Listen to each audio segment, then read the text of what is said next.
Hi, this is Rick Eymer with the Palo Alto Weekly. We're here today with Kevin Cullen. He is a senior at Palo Alto, a quarterback / free safety. And he is our athlete of the week this week after throwing for 2 touchdown passes and running 70 yards for another.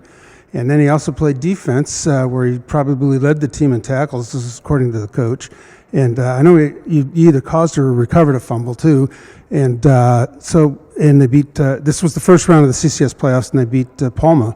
And he's our athlete of the week as a result. And we can start with that game, kind of how you prepared for it, and take us through the whole game. Basically, we knew that they had some pretty big guys up front, a lot of great athletes at Palma. They're an outstanding championship-level team. So where we wanted to focus on is what we control with our game, and we started just basically with our speed, because our speed on defense is kind of what sets us apart as a team. A lot of teams haven't been able to beat us to the outside, so we can contain them in the middle, force them outside, and then everyone pursues to the ball. And I think that's something we did a great job of as a team. And another thing we try to capitalize on is just causing turnovers and then turning that into a touchdown on offense. So in practice, almost every single day, we're practicing turnover drills, tip drills, fumble recoveries, and all of that got implemented into the game. We had a scoop and score on defense, like five turnovers altogether with a bunch of interceptions. So just a lot of the things that we practiced turned out to work out really well into the game, and I think that was a huge turning point. It's just those defensive turnovers. Yeah, that like you said, it did work. I think it was a 65-yard fumble return, something. So, and I think that's something you've done all year too. It's as I recall, and obviously coaches preach that kind of stuff. You got to win the turnover battle, and then so you did, and you upset a team. They were the number 3 seed. Now you have another team that's supposedly as good as you are, in the same level, seated the same, basically same. So, how do you prepare for that?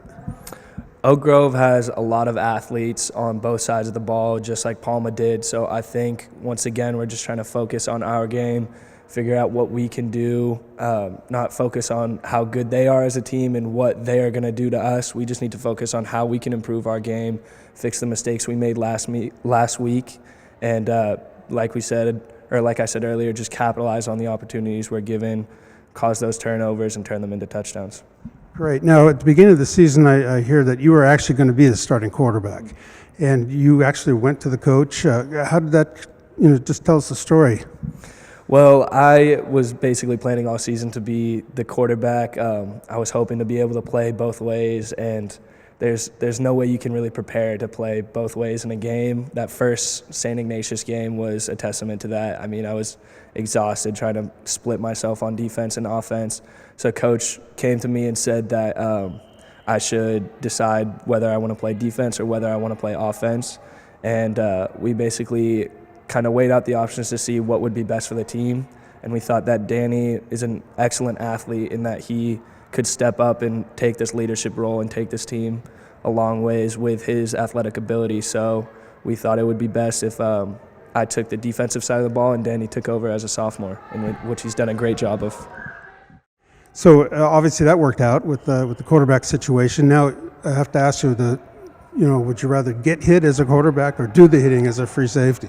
I would definitely like to do the hitting as a free safety. I've always kind of loved contact. I've been playing this game for 13 years now, and defense has always been kind of my favorite side of the ball, just because you get to dish out more pain than you're receiving. So I've always liked that side. Right, and I know some of the recruiters you've been talking to want you on defense, and you're looking at that.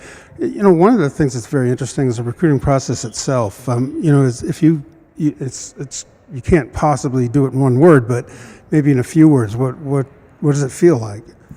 It's all on Twitter now. It's basically what it feels like to me. I tried sending out some emails to coaches and tried sending out some Twitter direct messages, and it seems like everybody's on Twitter now. Nobody's using email. So the recruiting process in general, I think the biggest part of it is just patience. I mean, guys on our team last year who were great athletes didn't really get their solid looks, their recruiting opportunities until after the season. So, I mean, biggest part of it is patience for me. Great. No, I can't go any further without asking about your haircut. And kind of tell me where the genesis of that was and what it means to you guys. So last year, one of our star linebackers, Wes Walters, kind of came up with the idea. And his reasoning is that guys with mohawks off the field are ball hawks on the field. So that logic seems pretty sound to me. So we ran with it, and we love it. So. And that was just for playoffs. You don't do it during the regular season. Yeah, just for playoffs. It's a bit much to have this haircut all year.